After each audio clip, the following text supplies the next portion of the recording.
Andrea Dirabokwasi, bienvenue dans ma story.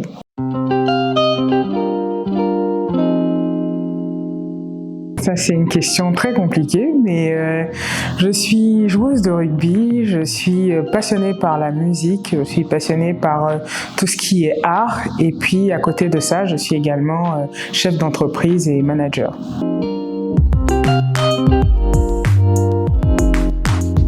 En fait, j'aime dire souvent que c'est le rugby qui m'a choisi, c'est pas moi, parce que je l'ai découvert complètement par hasard. Je devais faire du sport, et puis à force de tester des sports, on m'a dit vraiment le rugby, t'es forte, donc va passer des sélections dans une équipe qui est donc le Stade Villeneuvois, dans lequel j'évolue encore aujourd'hui.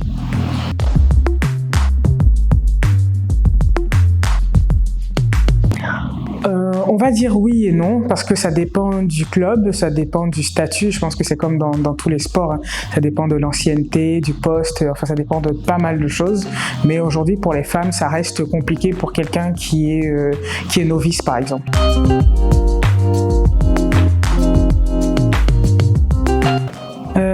Il va falloir s'accrocher parce que c'est un sport très technique, très physique. Et puis, comme j'ai dit, hein, c'est un sport dans lequel on ne peut pas tricher. On est obligé d'être à 100% tout le temps.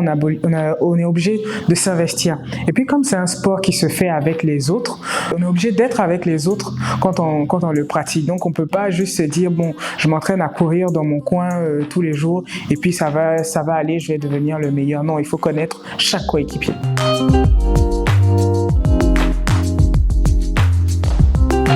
Déjà avec l'équipe nationale ivoirienne, ça se passe très bien.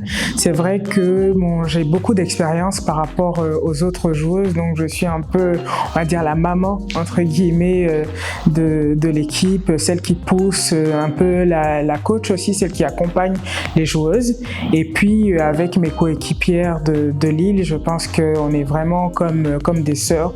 Comme je vous disais, on se connaît par cœur. Je connais les peurs de chacune, petites manières de chacune, et ce sont comme mes repères.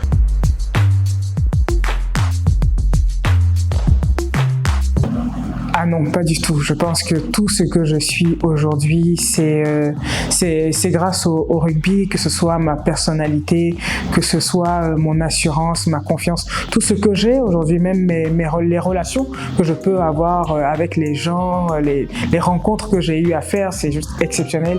Donc je ne regrette pas du tout. Si c'était à refaire, je referais la même chose.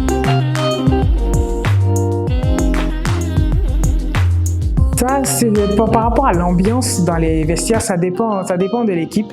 Mais il y a une chose qui est certaine, quelle que soit l'équipe, c'est avant un match, c'est la concentration. Tout le monde est en mode routine, c'est-à-dire chacune a ses petites manières, comment elle s'organise avant un match. Moi, par exemple, avant le match, j'ai besoin de faire le tour du terrain avant de rentrer dans les vestiaires.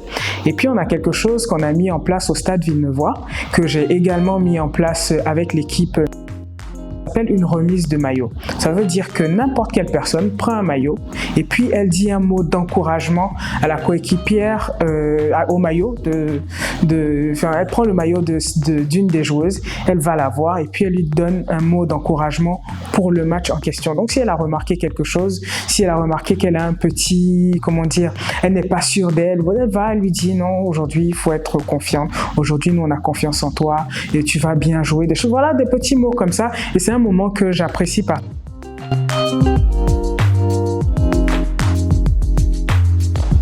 Le concept tout au rugby, c'est d'aller bouger un peu les dames parce que on sous-estime nos compétences, nos qualités, nos forces, on les sous-estime trop. Donc l'idée, c'est de se dire, on va prendre des femmes qui vont venir sur un terrain de rugby et apprendre le rugby. Je vous rassure, elles ne font pas de plaquage dès les premières journées. On fait surtout des ateliers pour les amener à comprendre toutes les valeurs du rugby. Et puis à la fin, on essaie de faire quand même quelque chose à un match sans les plaquages.